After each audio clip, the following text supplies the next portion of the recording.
La vidéo n'a pas échappé à la télévision russe. C'est le président français Emmanuel Macron à son arrivée au Vietnam. Il a reçu de manière inattendue une gifle de sa femme Brigitte. Une vidéo qui a fait le tour des réseaux sociaux, relayée par les sphères pro-russes, partagée par les mouvements complotistes et commentée par l'extrême droite, comme la députée Rassemblement National, Hélène Laporte.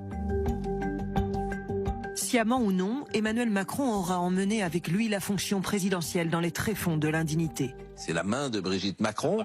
Et alors, sur CNews, on y voit le symbole d'un président en difficulté. Il y a l'idée que le chef de l'État puisse être un homme battu, puisse être un homme violenté, puisse être un homme agressé. L'Élysée a d'abord remis en cause la véracité des images, avant de parler de chamaillerie de couple, d'un simple moment de complicité. Un cafouillage que Moscou n'a pas manqué de moquer cet après-midi. Ce qui est intéressant, c'est ce que va imaginer cette fois le palais de l'Élysée pour couvrir ce nouvel Emmanuel Gate. Résultat, le président lui-même dément face à la presse et rappelle les nombreuses fausses informations lancées à son sujet ces dernières semaines.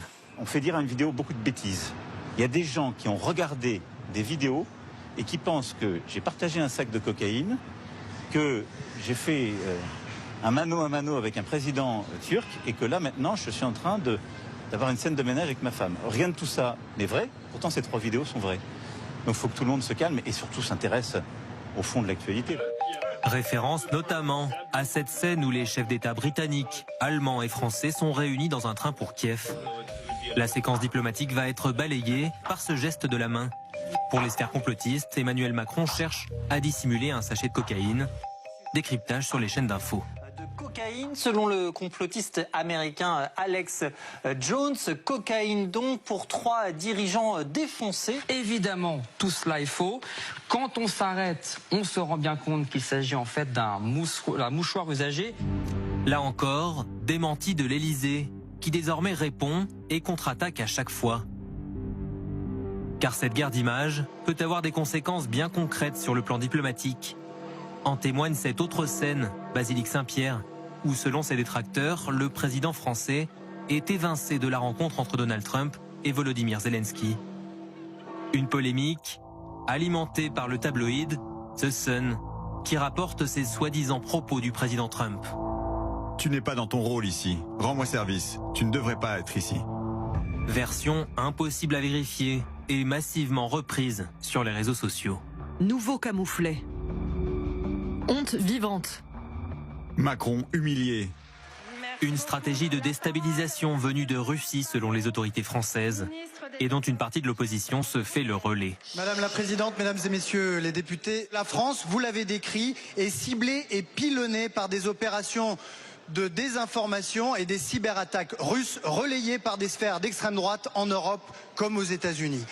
Cette complaisance de certains responsables politiques français les disqualifie, si vous voulez mon avis, pour l'exercice des fonctions auxquelles ils aspirent. Viginum, le service français chargé de la vigilance et de la protection contre les ingérences étrangères, a identifié entre 2023 et 2025 77 opérations de désinformation russe. Et à cette remarque, après ce reportage de Patrick dans Lyon, l'arrivée fracassante de l'IA partout nous conduit-elle à douter de tout, même des images du couple Macron à la sortie de l'avion? James Sandré. Le problème, c'est que là, en l'occurrence, les images, en fait, c'est intéressant de voir ce qui s'est passé avec l'Élysée, qui dément dans un premier temps et qui, dans un deuxième temps, explique que c'est un chamaillerie de couple. Bon, les images sont de AP, quoi. Enfin, on peut pas vraiment. Oui, la société de presse. C'est-à-dire qu'en fait, ce sont des images de poules. C'est des images qui ont été tournées. Et voilà, elles proviennent pas. Mais il dit ensuite, ces images existent. Oui, mais dans un premier temps, il démente, ce qui, en termes de communication, était sans doute une erreur. Après, le problème, c'est que l'image, elle est là. C'est vrai que, certes, les ennemis de Macron, les ennemis de la France, les ennemis de l'Occident vont sauter dessus parce que c'est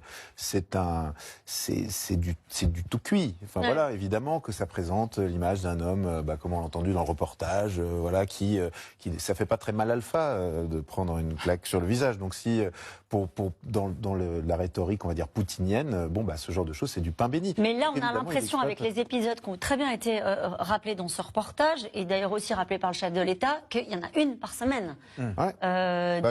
L'offensive est désormais extrêmement virulente. On entendait Jean-Noël Barrot expliquer à quel point la France était ciblée. C'est-à-dire que c'était une guerre hybride dont on parlait de loin. Aujourd'hui, ça devient une difficulté pour l'exercice des responsabilités lorsqu'on est un leader d'un pays démocratique. Oui, surtout qu'à mon avis, c'est que le début. Il faut s'intéresser de savoir pourquoi c'est la France qui est particulièrement ciblée. Et elle est particulièrement ciblée parce que Macron se présente comme le leader de l'aide à l'Ukraine. Et donc Vladimir Poutine fait tout pour essayer de démolir cette histoire. Et il le fait avec sa guerre hybride qui vise à affaiblir le pouvoir politique et à créer le doute dans la société. Et c'est vrai qu'en plus, c'est d'autant plus facile que Macron est en fin de mandat, donc fragilisé, et c'est d'autant plus facile qu'en France, il y a des divisions politiques, y compris sur en fait la position en fait des partis politiques vis-à-vis de la Russie, et que peut-être qu'aux prochaines élections, on aura un pouvoir pro-russe. Donc c'est extrêmement... Vous savez, en fait, Vladimir Poutine, ces guerres hybrides, elle est lancée dans les zones grises ou les zones de faiblesse, c'est-à-dire là où on peut s'enfoncer facilement, là où le pouvoir est faible, là où on a des courants qui sont pro-russes, et là où ça marche en fait. Et à cet égard, d'ailleurs, le pouvoir américain est faible.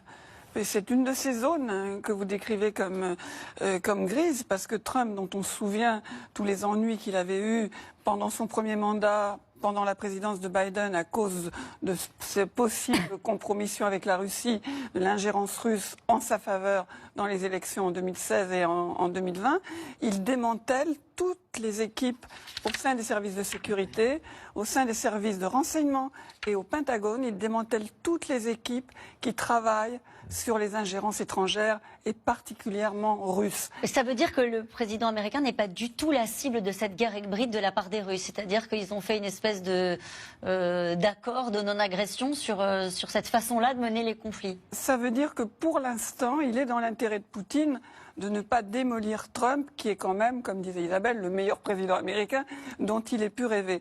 Mais ça veut dire aussi qu'une fois que ce démantèlement de l'intérieur des protections de l'État américain est fait, c'est le cas aujourd'hui, les États-Unis sont extrêmement vulnérables à toutes les attaques qui viennent de l'extérieur. Et c'est le modèle français qui est attaqué. Vous voyez, c'est une également de Charlie Hebdo. Charlie Hebdo qui s'est indigné et qui a porté plainte, je crois, après des fausses unes de Charlie Hebdo qui sont également mises sur les réseaux sociaux. C'est le modèle de la liberté d'expression à la française. Et cette guerre informationnelle, moi je la vois très clairement dans le domaine économique sur les réseaux sociaux. C'est absolument fascinant. C'est-à-dire que vous avez cette idée selon laquelle les sanctions, on en parlait tout à l'heure, ont eu beaucoup plus d'impact négatif sur nous, sur les pays qui les ont prises, que sur la Russie. Ça, c'est quelque chose qui est très partagé sur les réseaux sociaux, qui est très entretenu par soit des Occidentaux qui ont une rancœur contre leur pays ou qui sont manipulés par la Russie, etc. C'est évidemment très propagé par les comptes russes. Et je vais vous donner un exemple très concret. Il y a cette idée selon laquelle qu'on retrouve partout en Russie, et la presse russe en parle beaucoup, de l'explosion des prix à cause des sanctions dans des pays européens, dont la France. Vous regardez les statistiques aujourd'hui, l'inflation en Russie, et encore elle a baissé, elle est à 10%, elle est à 2% dans un pays comme la France, donc pardonnez-moi pour la vulgarité, il n'y a pas photo entre les deux, mais néanmoins, vraiment, cette guerre informationnelle, et elle est très efficace, parce que je suis sûr que si on demandait à nos concitoyens, je n'ai pas vu, pardonnez-moi, passer de sondage là-dessus, mais si on demandait est-ce que les sanctions sont efficaces, honnêtement, je pense que ce serait plutôt un plébiscite contre les sanctions.